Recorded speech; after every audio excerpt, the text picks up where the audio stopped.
So, you want to make a Five Nights at Freddy's fan game? Well, I have some thoughts regarding that, as I have some experience through Five Nights at Wario's, and I have picked up some tips and tricks along the years that I've learned from my mistakes, and I would love to share them with you guys. These are some tips and tricks that I, at least, think are great to have in mind to create a better player experience once your game gets out there for people to play. So if you find any of these tips helpful, you can drop a little like on the video to show a little support. It really helps the video out. But now, let's jump into some tips for some Five Nights at Freddy's fan game making.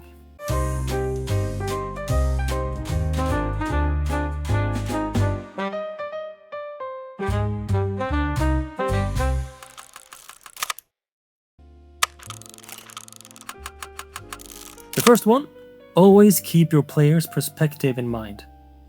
This is surprisingly difficult, but also surprisingly important. Because when you make something, it is really easy to fall into the trap of thinking something makes sense simply because you know how things work. You know how mechanics work, you know how the game is coded, you really know the atoms, the building blocks of your entire game. And so it is very easy to just assume, without even thinking about it, that your players will understand it in the same way. It's easy to think that simply your players will think the same way that you think, that they will grab onto the logic that you have in mind. But that is not always happening. In fact, quite often, the opposite happens. You have to try as often as possible when you design something, when you balance something, etc., when you explain something even, that the player knows only what they are given there in the moment. They don't know anything else. I have fallen into that trap quite a lot. For example, with Five Nights at Wario's 4, the Wario mechanic where he invades TV channels. I thought that was logical and that made sense. But that is only because I have built it. I have come up with the idea of the mechanic. I know logically and visually in my mind how Wario's mechanic works, and I have manually coded it myself. And therefore, to me, it's logical how this mechanic works. But for someone who is just being served the game there and then, with the only brief explanation they get, it might not be logical at all. So when you design something, try as good as you can, because it is difficult, but try as good as you can to put yourself in the shoes of a new blind player who has never had anything to do with this game before, who knows nothing, goes in completely blind. Will this make sense to them? And not just will it make sense, but will it be immersive? Will it be fun? Will it be exciting? Will it be scary? Whatever you're trying to accomplish. How do you think someone who experiences this for the first time with no knowledge beforehand, how will they experience it? Number 2, tutorials are tricky to make.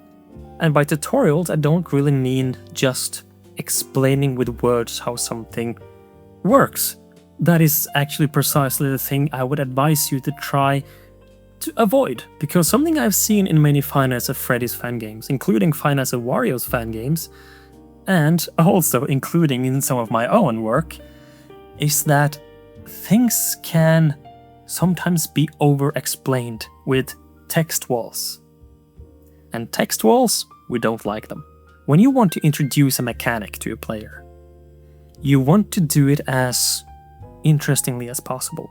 You don't want any explanation of your mechanic to be a huge wall of text that people get one chance to read and then they will forget all about it. You want to take your time and introduce mechanics organically. Otherwise, people are going to forget it. It kind of fits together with my previous point in that it is easy to assume what people will just naturally understand and what people will naturally remember because you remember it and you understand it because you made it. But that's not the case with the average player who's going to play it. So text walls, try to avoid them as much as possible, because that is just empty words that people will not remember. People remember visually more than they do text. And even better than visually, they remember their experiences, their actions, more than just visuals, and they remember visuals more than just text. Number 3, organic mechanics. And this kind of fits together with my previous point, with having mechanics and explanation of mechanics that are organic, because that is understood much more than just text. And this is just not for tutorials, but also the mechanic itself, which I'm going to talk a bit about now. What I have seen sometimes in Five Nights at Freddy's and especially Five Nights at Wario's fan games, and which I also am guilty of doing myself, maybe especially in Five Nights at Wario's 3, is to have mechanics that logically, organically don't really make sense. And what does this result in? This results in the players having to basically memorize a pattern. They have to memorize if X happens, then you have to do Y. And that's really all they have to go on. For example, if this character appears, then press that button. You don't really know why, you just do it, and then the character goes away. Or if that character does this, he walks into that hallway, then you have to flick the camera up and down 10 times and he will go away. You see, that kind of mechanic logically doesn't really make sense. And it works, gameplay-wise it works, but it's not gonna feel immersive, and it's gonna be much harder to remember. And thus, the entire immersion of the game is gonna be worse for it. And you don't really have to remember it even, because it just logically makes sense. You know it and understand the mechanic logically. And then, you don't really need to remember anything. You don't really need to remember a pattern, because you just understand that logically it makes sense to do that. It becomes more fun, more easy to remember, and more immersive. For example, as I mentioned, if you have a character that comes in and you have to flick the camera up and down 10 times and it will go away, that mechanic will feel very artificial. It will feel very, very video gamey. It will feel like it doesn't make sense. It is just something random you have to remember. However, let's say you have a character that is made of wood. And the first thing maybe some people think about when you hear wood is something that is flammable. Something that is coming from trees, fire, don't really go together. So what if you have a fire trap in an entrance to your office, and you have a switch next to it which has a fire icon, and you can turn on that switch, and fire comes up. And you know that there is a character in this building that is made completely out of wood. Logically, you would think, if this character appears, maybe I can burn it. So if you see it, logically it could make sense to switch on a fire trap. That is not even something the game has to tell you at all. It can just make sense logically. You can have visual indicators like a switch with a fire icon, and players will naturally test to see what that does. As fire is spitting up, and you see that there's a character in here made entirely from wood, maybe branches are sticking out to further emphasize that this character is made of wood. And logically, with their intellect, with their common sense, players will put 2 and 2 together and understand that fire can protect me from that wooden monster right there. And that is something the game can then teach you without a single word, without saying anything. And that is a million times better than if you have a mechanic that is completely random. It is just made to have the player do something in order for a character to go away. It will not feel like the player is actively doing anything, but more like just checking a flag or pressing a button that does something, but you don't know what. That is why, as much as possible, try to make your mechanics as organic and logical as possible, because it will be much more fun to play, it will be a much more immersive gaming experience, and it will also help with teaching the player the mechanics, because as I mentioned, with this fire trap example, you don't even have to teach the player anything. The players can learn themselves from just experimenting with the game's mechanics and the visuals that the game is giving you. That is how you can make something immersive, and it will also feel more satisfying for the player because they feel like they learned it themselves, they figured out something, instead of the game just telling them with words. It's boring. The fourth tip I want to put out to you is the question of why. You should always, or at least very often, ask why. And this is really the case for anything when it comes to, I think, storytelling as well. Storytelling, game design. Ask yourself why. For example, if you have a Final Fantasy Freddy's game here, and you have a typical classic Final Fantasy Freddy's situation where you have a camera pad, you have doors, and you have door lights. Now, the door lights, they take up very little power. The doors themselves take up very little power. But you want your players to use the cameras because you put a lot of effort into making these very cool camera screens, and you want the players to feel like they are immersing themselves by looking out throughout the building, throughout the security cameras. But then you have to ask yourself, why would the players do that? Why would the players flip up that camera pad at all? If they have a door light to use, which take up very little power, essentially it is not punishing to use at all, and what's the point of the cameras? If you ask yourself why the player would want to use the cameras, but you don't really have an answer, then that's a problem. And you have something figured out that you should probably change.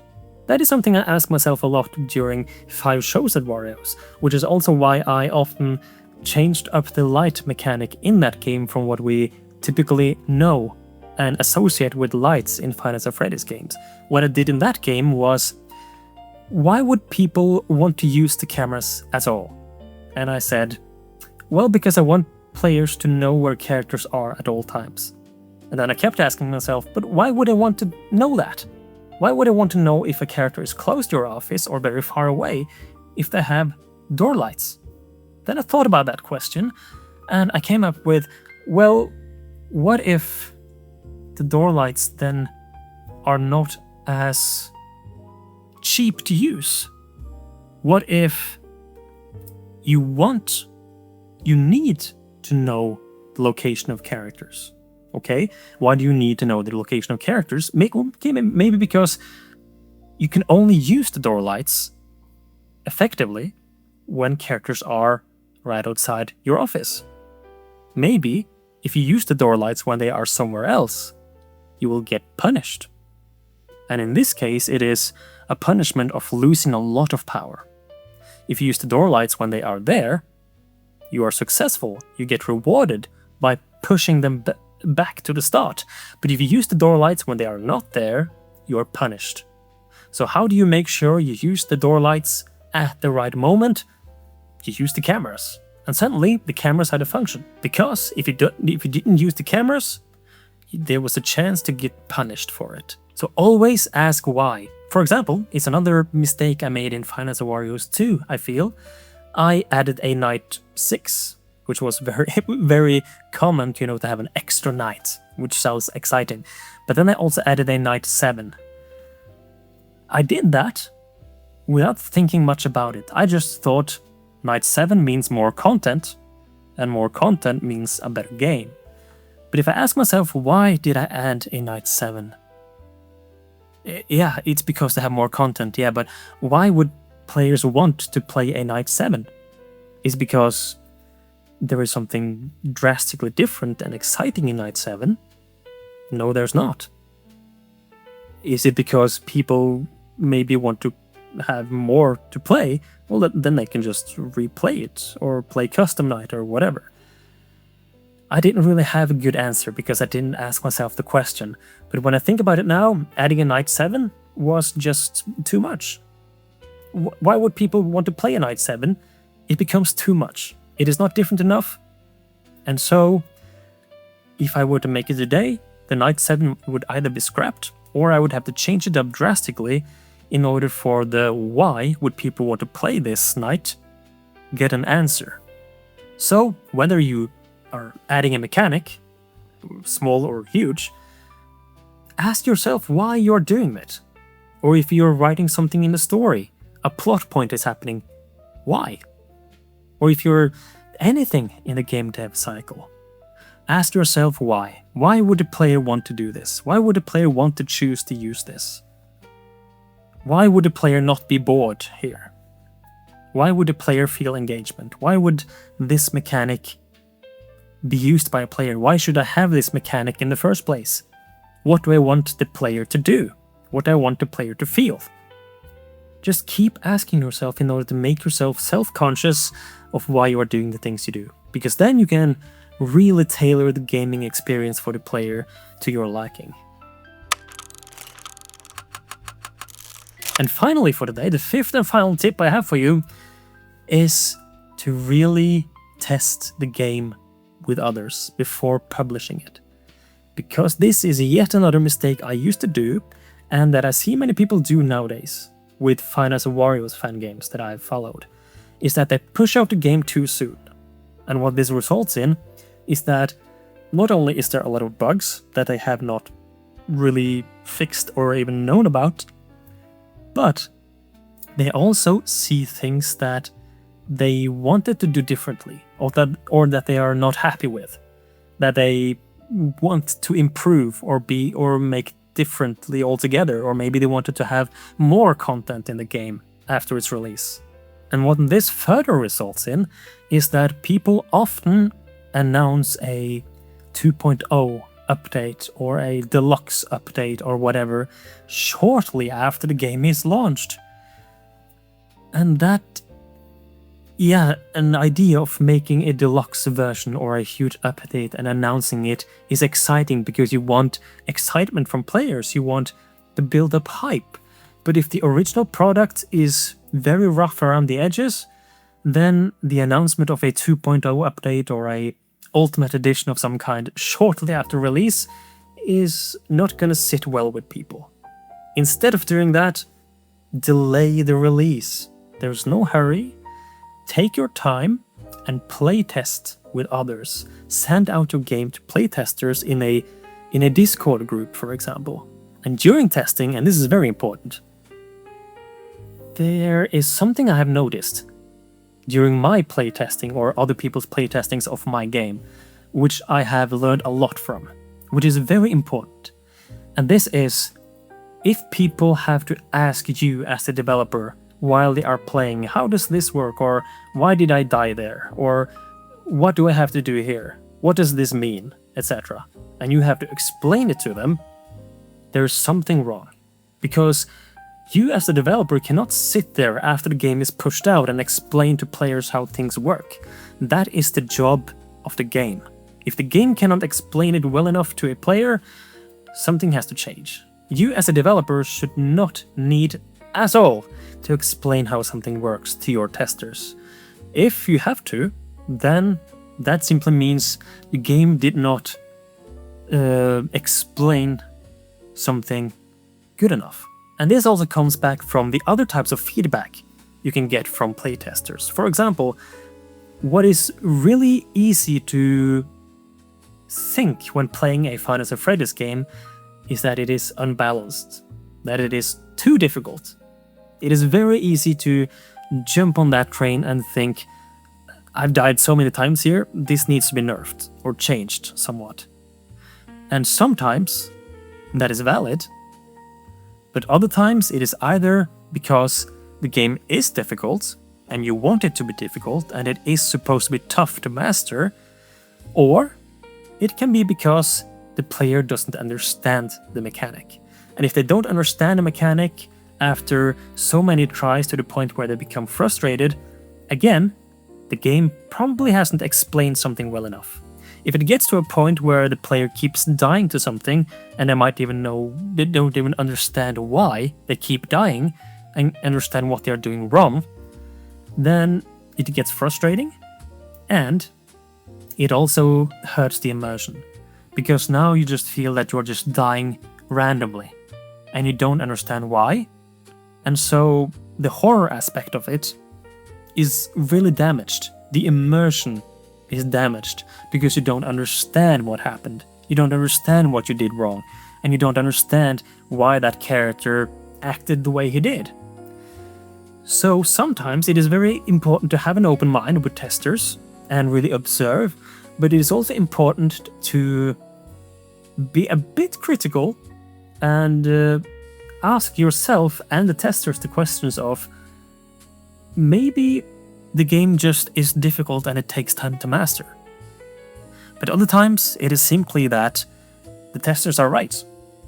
Something here is not explained well enough. I don't understand why I keep dying or why this doesn't work. And if that's the case, you have to change something. So just know the difference between, or at least try to know the difference between when something is too difficult or when something is not explained well enough. And try to find a balance there, because even if something is too difficult, it might also be unbalanced. It might be that something is too difficult, that it is unreasonable to react to that or to multitask well enough in order to survive all your mechanics at once.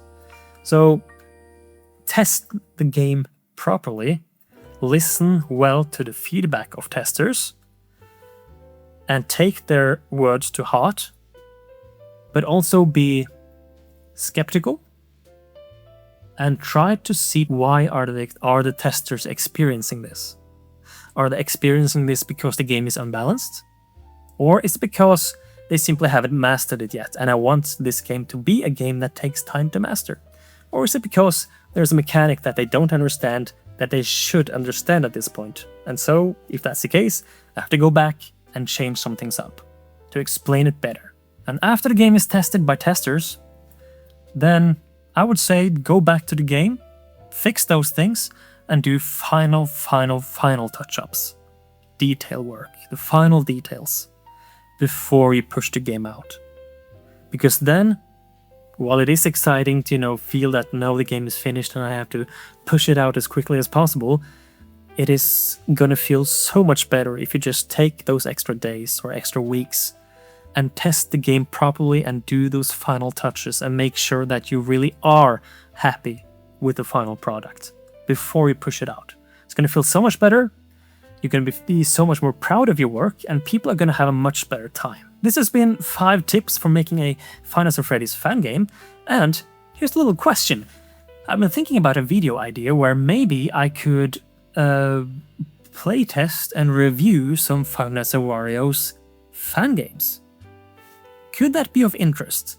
To really bring in the community of Five Nights at Wario's and lift up small and big Five Nights at Wario's fan games from the community. I think that could be really fun. And would that be something you would want to watch? If so, let me know in the comments and I will definitely get on that. Drop a like if this has been helpful, and if you're making a project, best of luck, and I would love to hear about it in the comments. Subscribe to see more from me, and I will see you in the next video.